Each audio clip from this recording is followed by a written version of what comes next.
Assalamualaikum warahmatullahi wabarakatuh.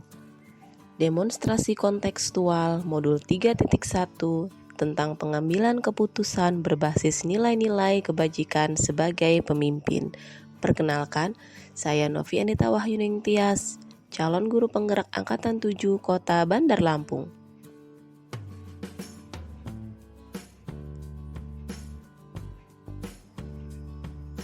Saya mengucapkan terima kasih kepada Ibu Dr. Andas Sri Restu Wahyuningsih MMPD selaku Fasilitator CGP Angkatan 7 dan Ibu Hermena SPD selaku pengajar praktik CGP Angkatan 7 yang telah berbagi ilmu dan pengalamannya kepada saya sebagai seorang calon guru penggerak.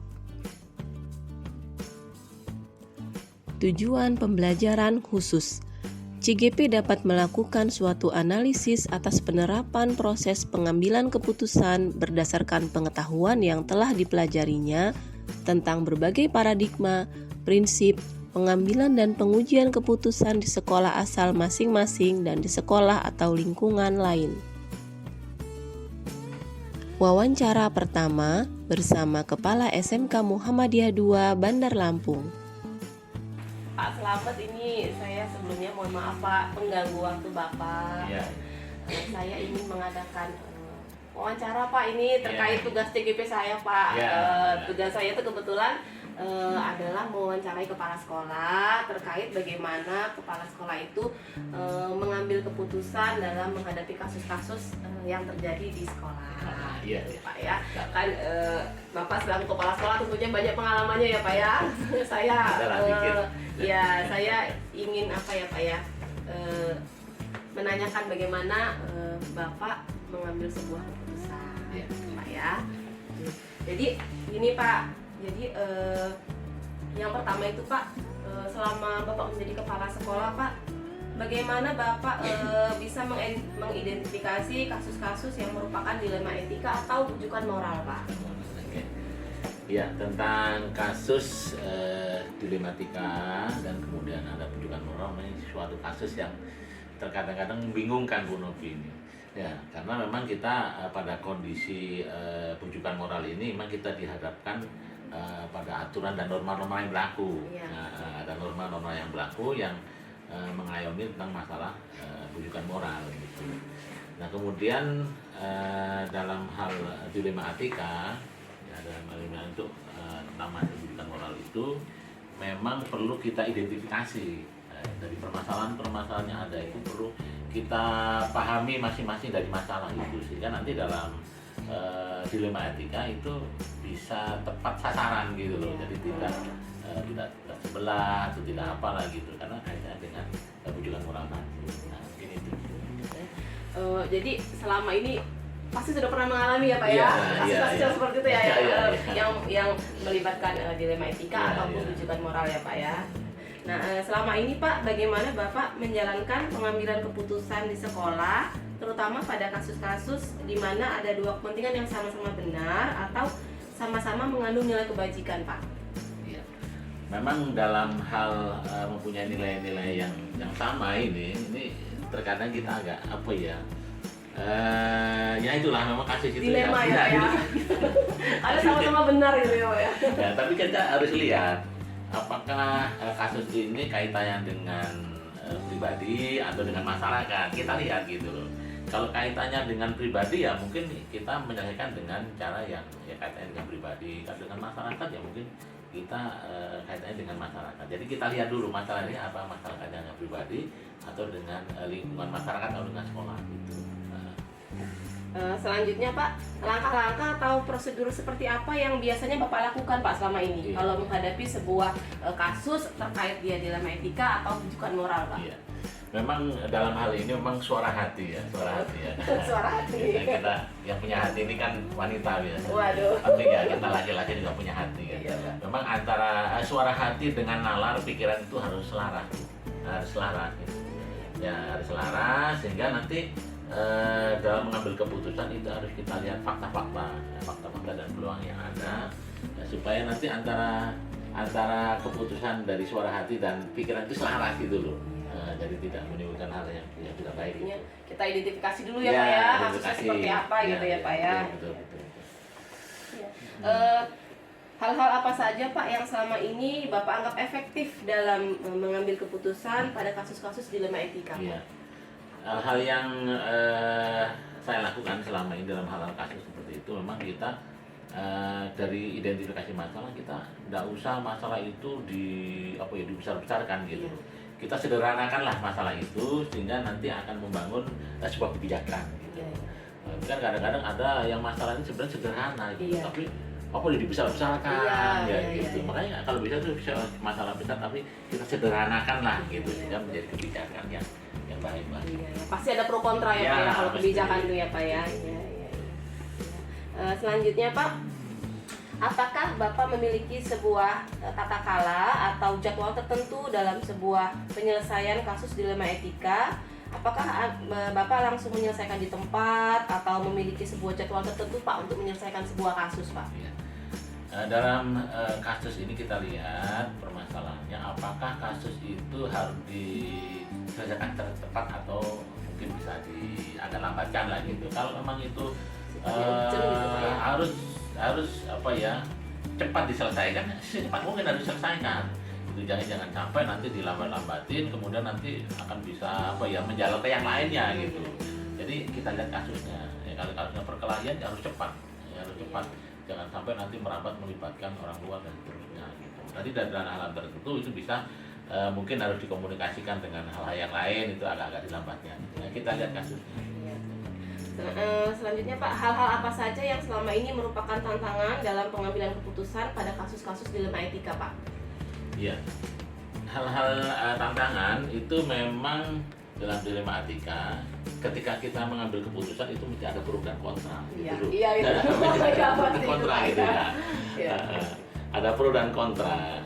Walaupun ya dari kepala sekolah itu sudah, menurut kami sudah bijaksana gitu. Iya.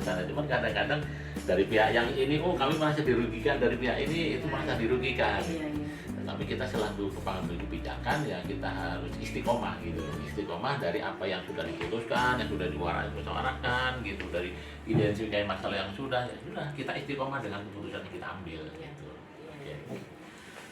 Selanjutnya Pak, adakah seseorang atau faktor-faktor yang selama ini mempermudah atau membantu Bapak dalam mengambil keputusan dalam kasus-kasus dilema etika? Iya. Ya, ada sih, memang kita perlu ada komunikasi lah.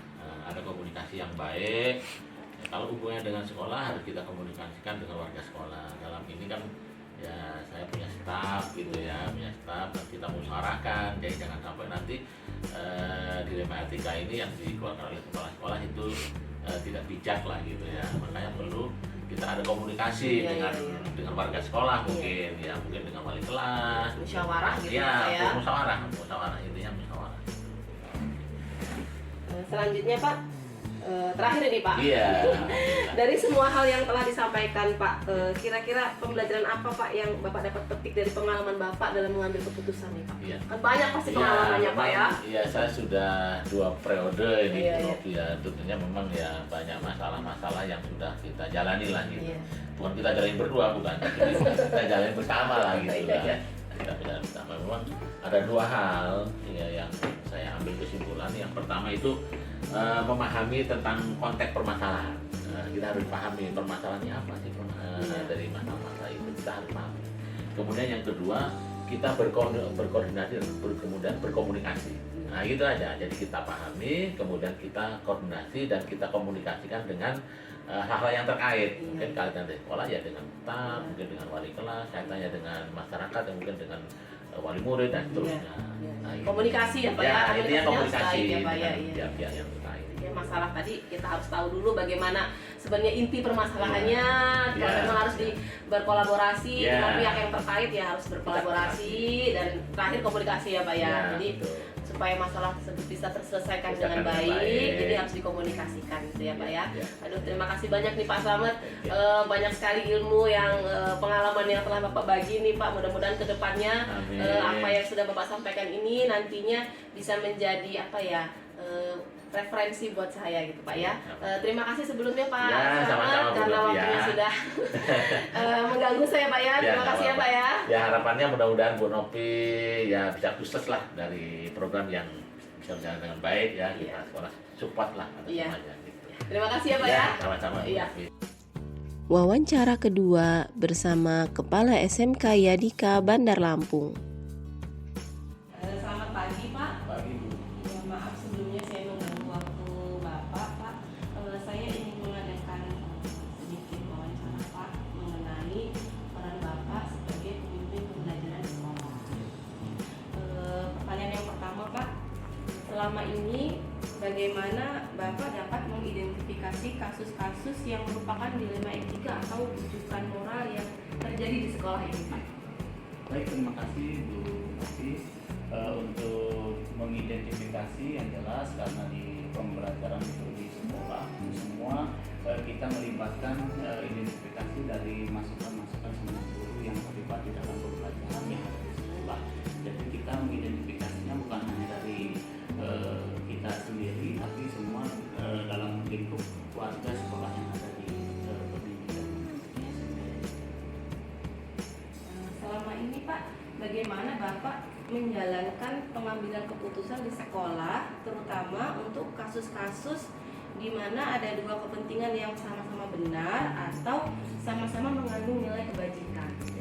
Untuk pengambilan keputusan yang jelas ketika itu memang ada dua kepentingan yang berbeda, kita di sini melakukan pengambilan keputusan secara musyawarah yang kita serahkan, kita putuskan secara bersama, secara mufakat sehingga memunculkan suatu hasil yang dapat diterima oleh semua pihak, walaupun mungkin di satu sisi masih ada yang merasa kurang.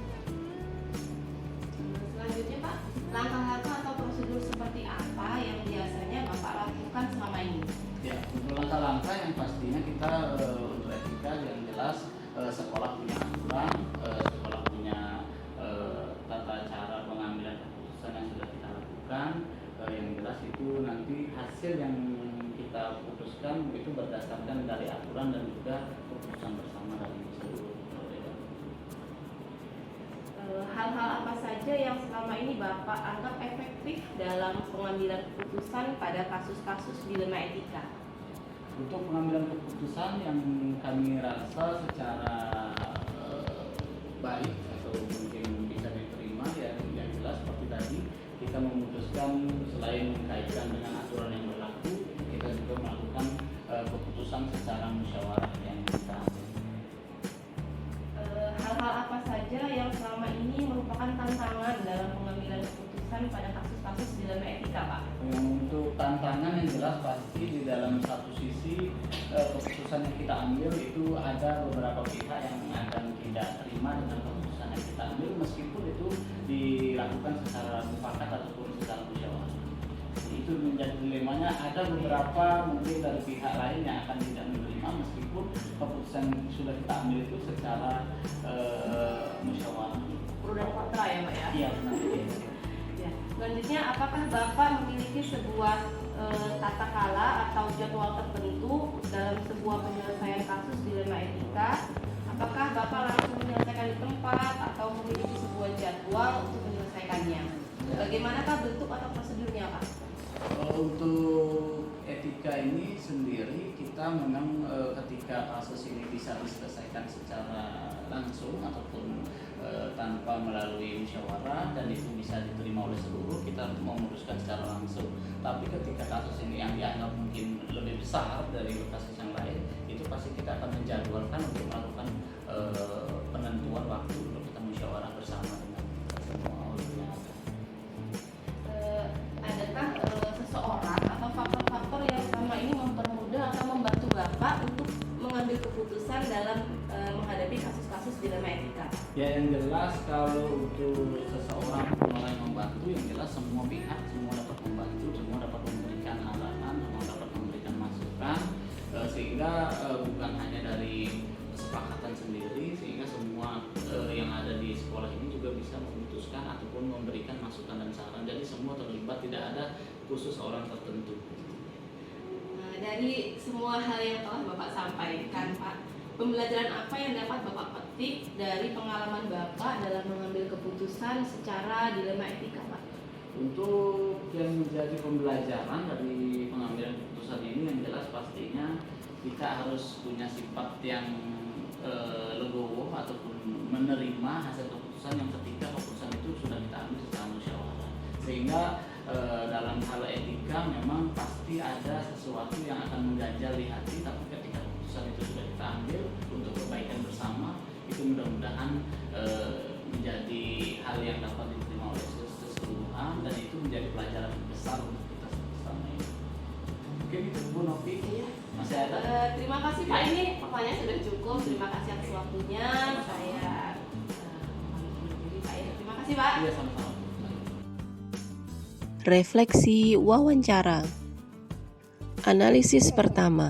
Hal-hal menarik apa yang muncul dari wawancara tersebut? Pertanyaan-pertanyaan mengganjal apa yang masih ada dari hasil wawancara bila dibandingkan dengan hal-hal yang Anda pelajari seperti 4 paradigma, 3 prinsip, dan 9 langkah pengujian? Apa yang Anda dapatkan? Hal-hal menarik apa yang muncul dari wawancara? Berdasarkan hasil wawancara saya, yang beliau berdua terapkan dalam pengambilan keputusan adalah 1. Mengidentifikasi masalah yang dihadapi, mendiskusikan dengan pihak yang terkait, dan menyelesaikan masalah berdasarkan hasil analisis yang telah dilakukan. Kedua, memperhatikan paradigma dan prinsip pengambilan keputusan, terutama prinsip berbasis rasa peduli, namun belum semua langkah dalam pengambilan dan pengujian keputusan dilakukan. Ketiga, pengambilan keputusan selalu dilaksanakan dengan musyawarah untuk mufakat, sehingga dapat diterapkan dan diterima seluruh pihak yang terkait dalam masalah. Analisis kedua. Bagaimana hasil wawancara antara 2-3 pimpinan yang Anda wawancarai? Adakah sebuah persamaan atau perbedaan? Kira-kira ada yang menonjol dari salah satu pimpinan tersebut? Mengapa? Apa yang membedakan? Persamaan atau perbedaan yang muncul. Berdasarkan hasil wawancara saya, ada beberapa persamaan yang saya temukan. Antara lain, 1.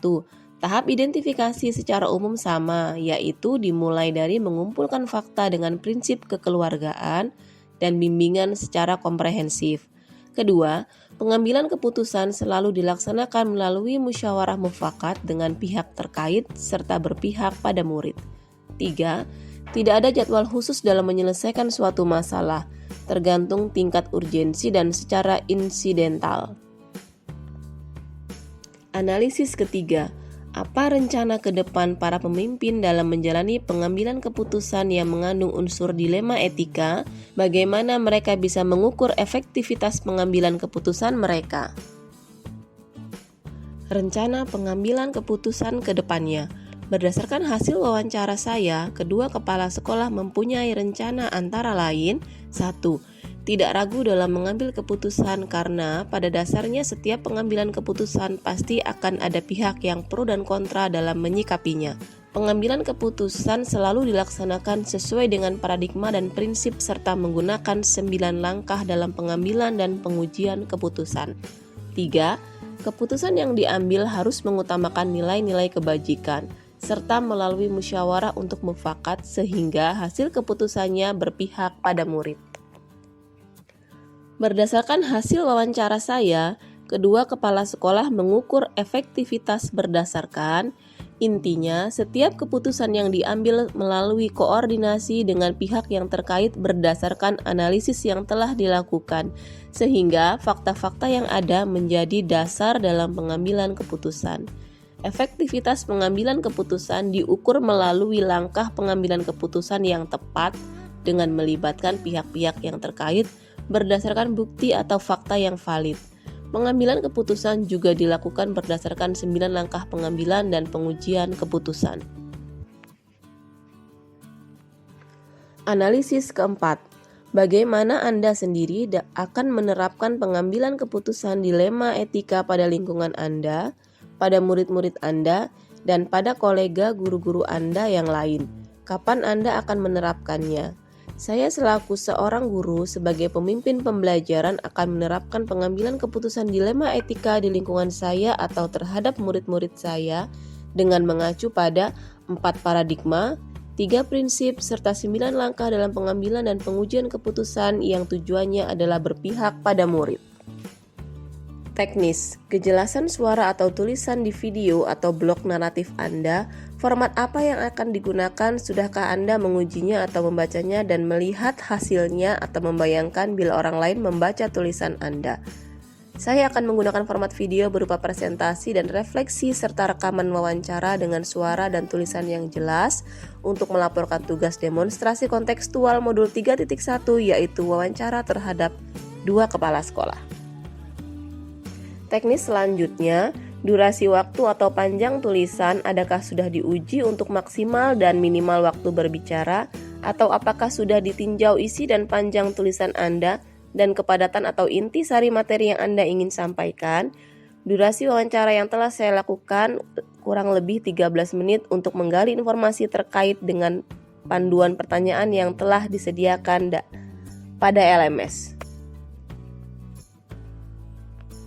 Demikianlah tadi pemaparan tugas demonstrasi kontekstual modul 3.1. Semoga bermanfaat. Terima kasih. Salam dan bahagia Bapak dan Ibu guru penggerak. Wassalamualaikum warahmatullahi wabarakatuh.